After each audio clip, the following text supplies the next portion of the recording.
নমস্কার, সুরজিৎ মান্না ক্রিয়েশনস চ্যানেলের পক্ষ থেকে তোমাদের সবাইকে সুস্বাগতম। আশা করি তোমরা সকলে ভালো এবং সুস্থ আছো। আমি তোমাদের জন্য এই ভিডিওটিতে তুলে ধরছি 2025 সালের ক্লাস 6-এর রায় ও মার্টিন প্রশ্নবিচিত্রা থেকে থার্ড সামেটিভ ইভ্যালুয়েশন তথা ফাইনাল পরীক্ষার জন্য ইতিহাসের 6 নম্বর প্রশ্নপত্রের সেটটি আলোচনা করছি।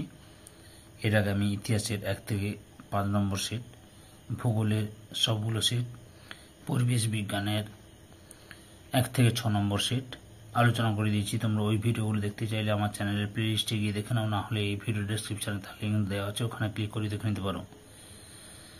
তার আগে তোমাদের কাছে অনুরোধ, তোমরা ভিডিওটি না টেনে পুরোটা দেখো। ভিডিওটি কেমন লাগলো কমেন্ট করে জানিয়ে ভিডিওটিতে লাইক দাও এবং শেয়ার করো, এবং চ্যানেলে নতুন হলে চ্যানেলটিকে সাবস্ক্রাইব করে চ্যানেলের সঙ্গে যুক্ত হয়ে যাও।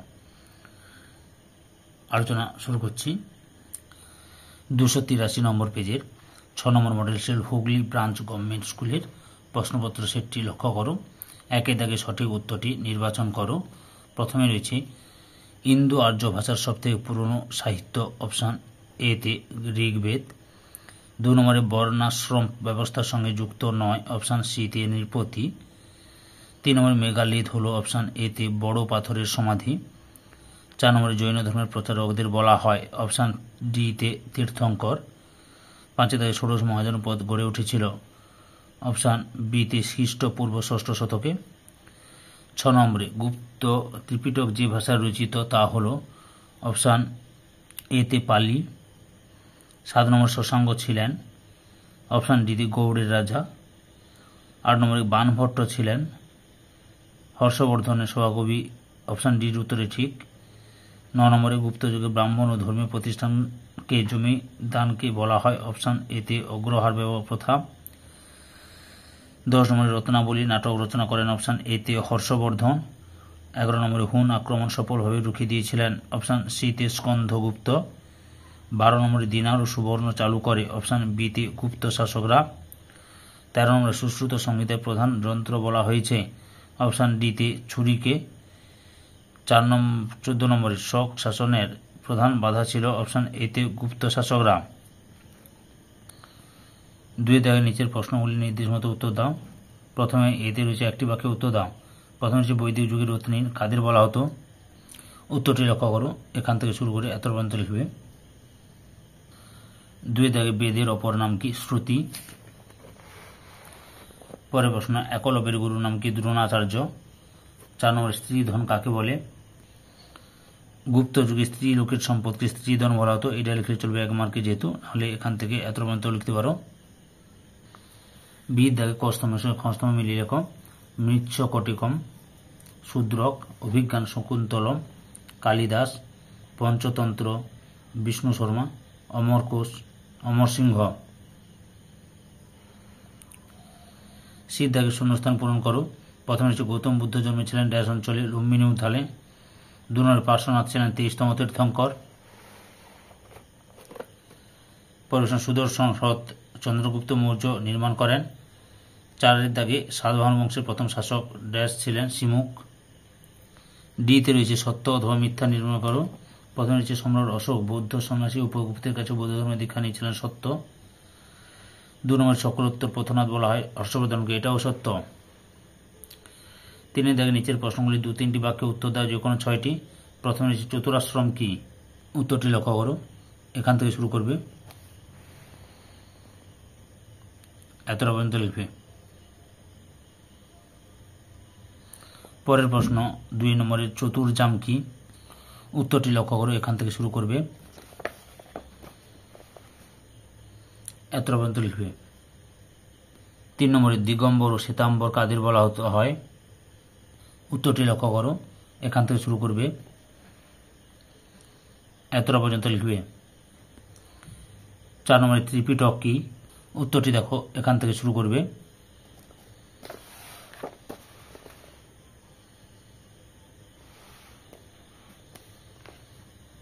এতটা পর্যন্ত লিখবে।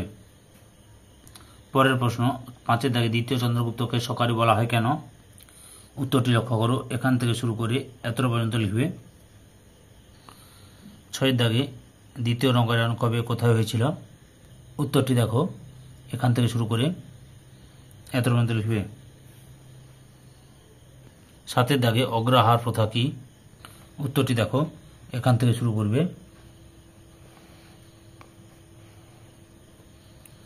এতটা পর্যন্ত লিখবে। পরের প্রশ্ন, রেশম পথ কি? উত্তরটি দেখো, এখান থেকে শুরু করে এতটা পর্যন্ত লিখবে। 9 দাগে যবনিকা কি? উত্তরটি দেখো, এখান থেকে শুরু করে এতটা পর্যন্ত লিখবে। 4 দাগে নিচের প্রশ্নগুলি 4-5টি বাক্যে উত্তর লেখো, যে কোনো বিকল্প প্রশ্নগুলি লক্ষণীয়। প্রথম রয়েছে, পরবর্তী বৈদিক যুগে বর্ণ প্রথা থেকে কিভাবে জাতিভেদ প্রথার সৃষ্টি হয়েছিল? উত্তরটি দেখো, এখান থেকে শুরু করবে। পরপর দেখে নাও।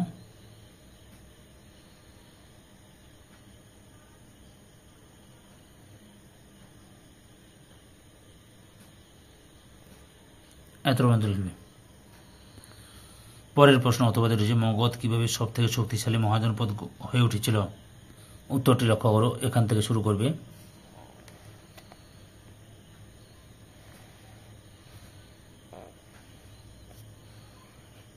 এত পর্যন্ত লিখবে। পরের প্রশ্ন 2 নম্বরে, মৌর্য সাম্রাজ্যে গুপ্তচরদের কাজ কি ছিল? উত্তরটি দেখো, এখান থেকে শুরু করবে।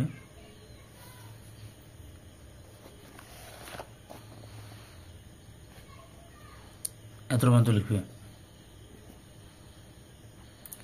অথবা কুষাণ কারা? উত্তরটি লক্ষ্য করো।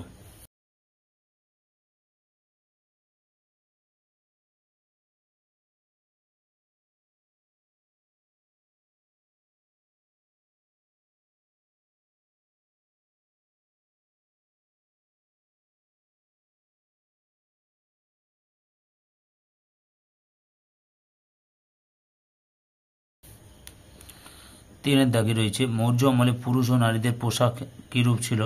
মৌর্য আমলে পুরুষ ও নারীদের পোশাক কিরূপ ছিল? উত্তরটি দেখো, এখান থেকে শুরু করবে। এতটা পর্যন্ত লিখবে। অথবাতে রয়েছে, গুপ্ত যুগে বৈদেশিক বাণিজ্যের পরিচয় দাও। উত্তরটি লক্ষ্য করো, এখান থেকে শুরু করবে।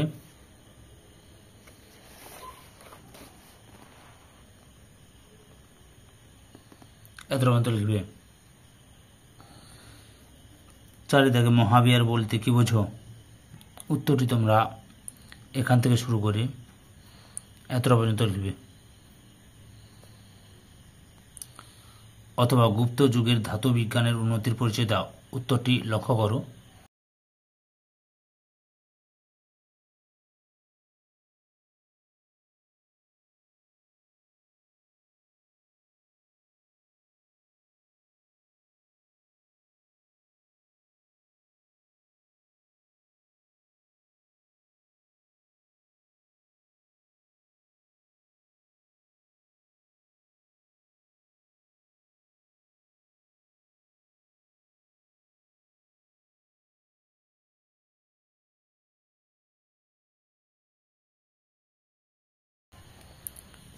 পাঁচের দাগে গান্ধার শিল্পের বৈশিষ্ট্য কী ছিল? উত্তরটি দেখো, এখান থেকে শুরু করবে। এত পর্যন্ত লিখবে। অথবা উপমহাদেশের নাটক চর্চার উপর গ্রিক প্রভাব কিরূপ পড়েছিল? উত্তরটি দেখো, এখান থেকে শুরু করে এত পর্যন্ত লিখবে।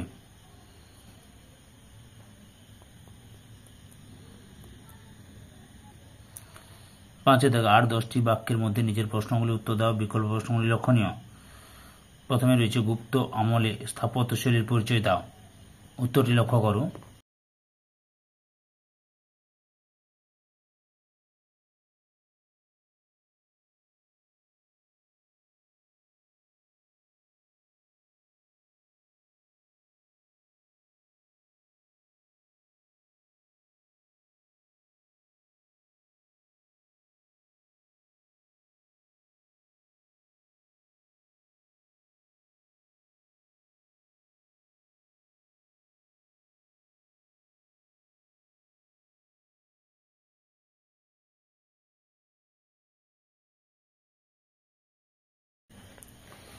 অথবা জাতিভেদ প্রথা চিকিৎসা বিজ্ঞান চর্চায় কিভাবে সমস্যা তৈরি করেছিল?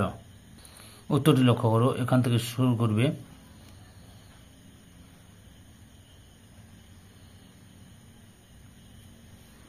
এত পর্যন্ত লিখবে।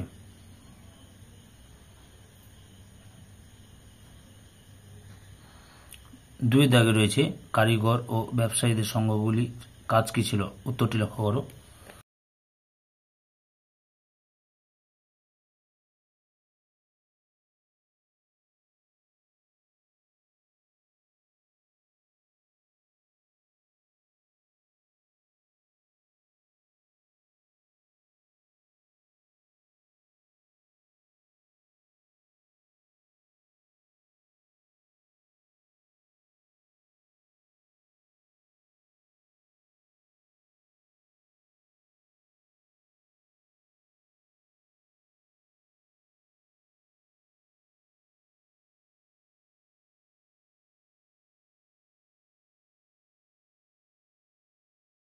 অথবা সাতবাহন আমলে গ্রাম্য জীবন কেমন ছিল? উত্তরটি তোমরা এখান থেকে শুরু করবে, এত পর্যন্ত লিখবে।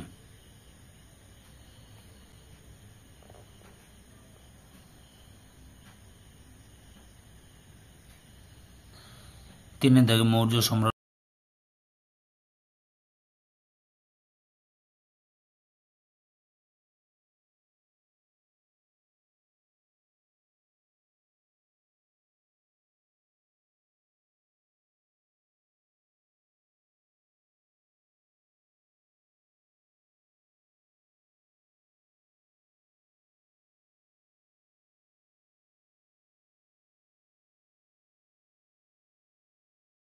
গুপ্ত সম্রাটদের মধ্যে ক্ষমতা ও মর্যাদার তুলনা করো। এই যে উত্তরটি লক্ষ্য করো, এখান থেকে শুরু করবে।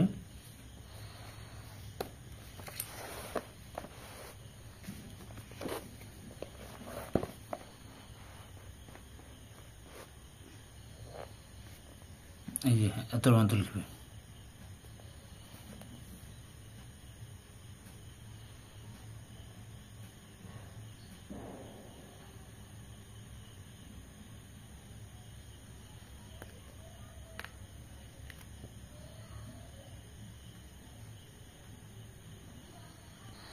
এই ভিডিওর লাস্ট প্রশ্ন অথবা রয়েছে অশোকের ধর্মের মূল নীতিগুলি লেখো। উত্তরটি লক্ষ্য করো, এখান থেকে শুরু করবে, এত পর্যন্ত লিখবে। ধৈর্য সহকারে সম্পূর্ণ ভিডিওটি দেখার জন্য তোমাদের সবাইকে অসংখ্য অসংখ্য ধন্যবাদ। আজকে এই পর্যন্ত, পরবর্তী ভিডিওতে আবার দেখাবে। Tata, bye bye.